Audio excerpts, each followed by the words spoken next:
Assalamualaikum warahmatullahi wabarakatuh. Salam sejahtera bagi kita semua.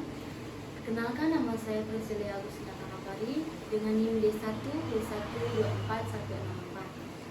Saya akan mempresentasikan tugas pendidikan kewarganegaraan tentang wawasan Nusantara sebagai geopolitik Indonesia dengan dosen pengampu Irwan SH MH.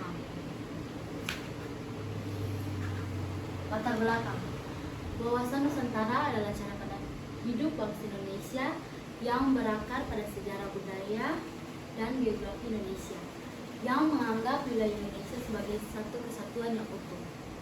Wawasan ini mencakup dimensi politik, sosial, ekonomi, dan budaya, dengan tujuan untuk menciptakan kesejahteraan dan keamanan bagi seluruh bangsa Indonesia. Selain itu, wawasan Nusantara juga merupakan pedoman dalam membangun integrasi nasional yang menyatukan keberagaman dalam Kesatuan Negara Republik Indonesia (NKRI). Geopolitik Indonesia adalah wawasan Nusantara. Wawasan Nusantara tidak mengandung unsur ekspansionisme maupun kekerasan. Cara pandang bangsa Indonesia tentang diri dan lingkungannya berdasarkan ide nasionalnya yang dilandasi Pancasila dan Undang-Undang Dasar 1945, yang merupakan aspirasi bangsa Indonesia yang merdeka, berdaulat, dan bermartabat, serta menjiwai tata hidup dan tindakan kebijaksanaannya dalam mencapai tujuan nasional. Wawasan Nusantara juga sering dimaknai sebagai cara pandang, cara memahami, cara menghayati, cara bertindak, berpikir, dan bertingkah laku bagi bangsa Indonesia sebagai hasil interaksi proses psikologis, sosiokultural dengan aspek-aspek astagata. Pengertian wawasan Nusantara adalah cara pandang dan sikap bangsa Indonesia mengenai diri dan lingkungan dengan mengutamakan persatuan dan kesatuan wilayah dalam menyelenggarakan kehidupan bermasyarakat, berbangsa, dan bernegara. Hal ini juga menekankan bahwa Indonesia adalah satu kesatuan yang utuh dan bulat, yang terdiri dari daratan, lautan, udara, ruang, angkasa, dan kekayaan alam di dalamnya. Konsepsi wawasan Nusantara mengacu pada 5 pokok pikiran yang mendasari pandangan hidup bangsa Indonesia. Yang pertama, Indonesia sebagai kepulauan. Indonesia terdiri dari ribuan kepulauan yang membentang di antara dua samudra besar, sehingga mempengaruhi kebijakan penggunaan dan pertahanan. Yang kedua, kesatuan wilayah.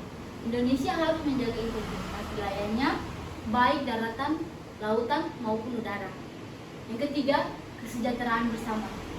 Wawasan Nusantara menekankan pentingnya kesejahteraan bersama bagi seluruh rakyat Indonesia tanpa membedakan suku, agama, ataupun ras. Yang keempat, hubungan internasional yang bebas aktif. Indonesia berperan aktif dalam politik internasional, namun tetap menjaga kemandirian dan tidak terlibat dalam aliansi yang merugikan. Yang kelima, pembangunan berkelanjutan. Indonesia berupaya untuk terus berkembang dengan memperhatikan faktor lingkungan dan keberlanjutan. Wawasan Nusantara sebagai geopolitik Indonesia.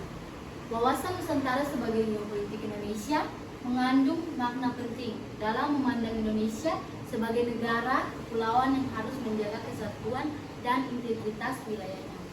Dalam konteks geopolitik, wawasan Nusantara menekankan pemanfaatan posisi geografis Indonesia untuk memperkuat keamanan, pertumbuhan ekonomi, dan stabilitas politik baik di dalam negeri maupun di arena internasional.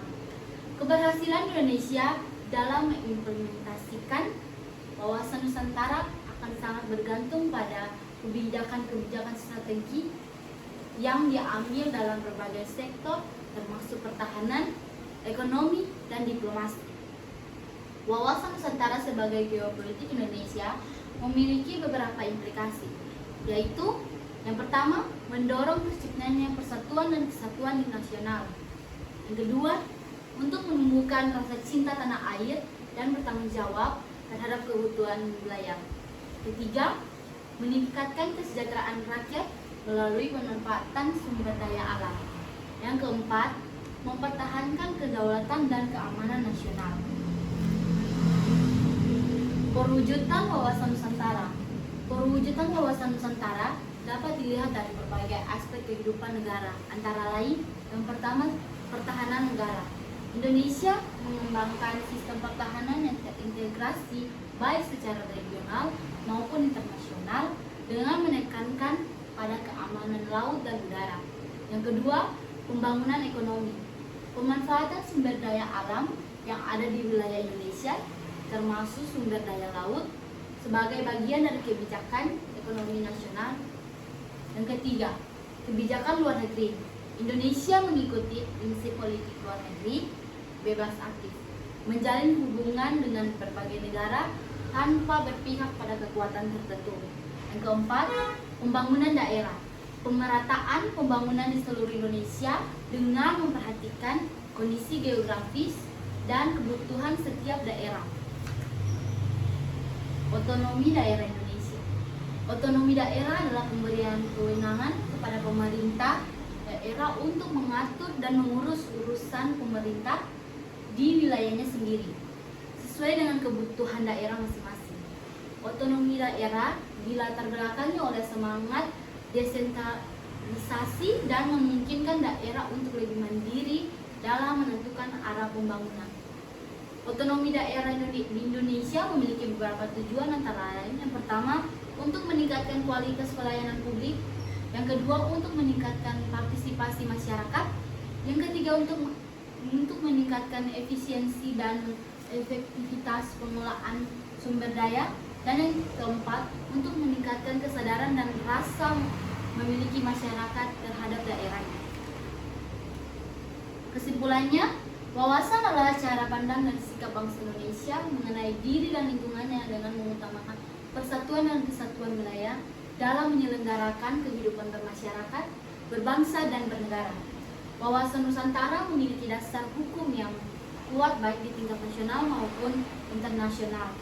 Wawasan Nusantara juga memiliki implikasi yang luas bagi kehidupan bermasyarakat, berbangsa, dan bernegara di Indonesia.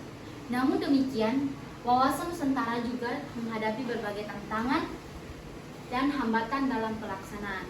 Oleh karena itu, diperlukan upaya pemecahan masalah yang komprehensif dan kolaboratif dari semua pihak yang terkait. Terima kasih.